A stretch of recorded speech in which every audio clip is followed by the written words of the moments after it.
ఆమె నువ్వు రావద్దమ్మా హాస్టల్కి అని చెప్తుందంట. నేనే వస్తాను ఇంటికి, నువ్వు రావద్దని చెప్తుంది. ఎందుకని? నువ్వు ఇక్కడికి రావద్దు, నువ్వు మా అమ్మవని తెలిస్తే ఇక్కడ అందరూ కూడా నన్ను అవమానిస్తారు, హేళన చేస్తారు. నీ ముఖం ఇక్కడ చూపించబాకు, నువ్వు రావద్దు, నేనే వస్తా వచ్చే వారం అని చెప్తుందంట. ఆ తల్లి చాలా మనేదిగా ఉండి బాధగా ఉండి ఒకరోజు బిడ్డకి చెప్పకుండా వెళ్ళిపోయిందంట హాస్టల్. వెళ్ళిపోయిన తర్వాత పలానా అమ్మాయి కావాలంటే పిలిచారు. పిలిచిన తర్వాత వచ్చిన తర్వాత ఆమెని బాగా తిడుతుందంట. నువ్వు ఎందుకు వచ్చావు, అది దాన్ని రావద్దన్నా కదా అని తిడుతుందంట. అందరూ కూడా నువ్వు మా అమ్మవని వీళ్ళందరికీ నేను ఎలా చెప్పుకోను అని చెప్పి తిడుతుందంట. తిడితే తల్లి ఏడుస్తా ఇంటికి వచ్చేసింది.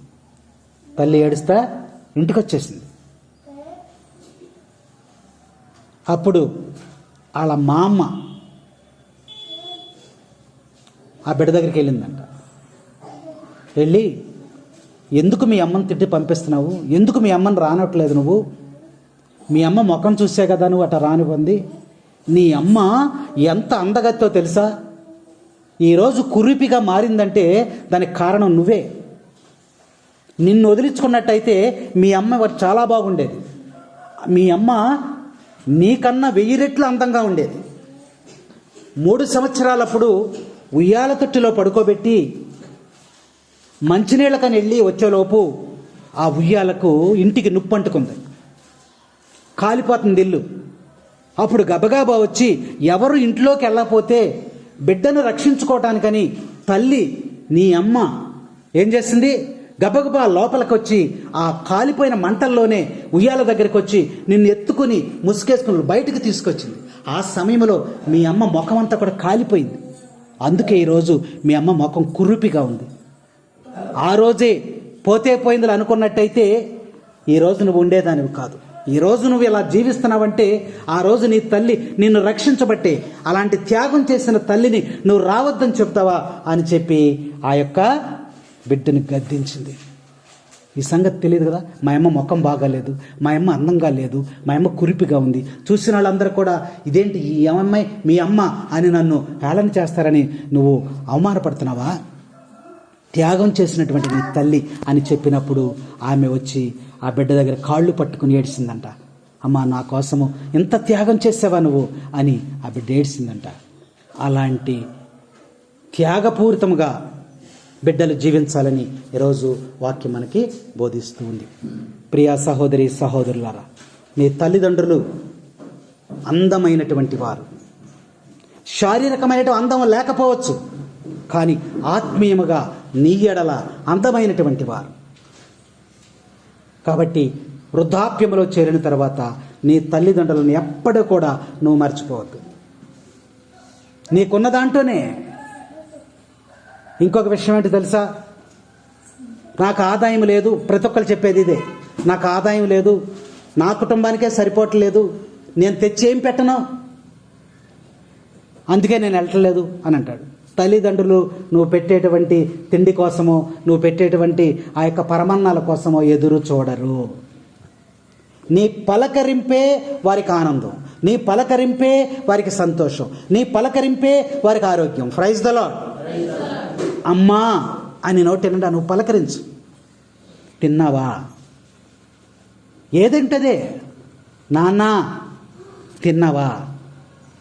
సాయంత్రం కల్లా నువ్వెన్ని పనులు ఉన్నప్పటికీ కూడా సాయంత్రం కల్లా అమ్మ నాన్న అని నీ నోటి ద్వారా నీ పిలిపే వాళ్ళకి ఆరోగ్యం.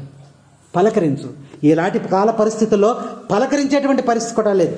మా అమ్మతో మాట్లాడు, మా నాన్నతో మాట్లాడు, ఇది ఒక గొప్పగా ఫీల్ అయిపోతున్నారు అందరూ కూడా. తల్లిదండ్రులను నువ్వు నిరాధారం చేసినట్లయితే నువ్వేం చేస్తావు, నరకంలోనికి నువ్వు వెళ్ళిపోతావు. అందుకనే ఈరోజు బిడ్డలకి ఇంకా చాలా ఉన్నాయి, గ్రంథమును పరిశీలన చేస్తే అనేకమైనవి ఉన్నాయి. నువ్వు చేసిందే రేపు నీకు తిరిగి వస్తుంది. నువ్వు చేసిందే రేపు తిరిగి నీకు వస్తుంది. నువ్వే విధంగా జీవిస్తున్నావో, మీ అమ్మని మీ నాన్నని నువ్వే విధంగా పలకరిస్తున్నావో, నువ్వే విధంగా వాళ్ళతో ఉంటున్నావో నీ బిడ్డ చూస్తూ ఉన్నాడు. నువ్వు కూడా ముసలివాడు అయిపోయిన తర్వాత వాడు అదే జ్ఞాపకం చేసుకుని నువ్వు తల్లిదండ్రులకు ఏదైతే చేసావో అదే చేస్తాడు.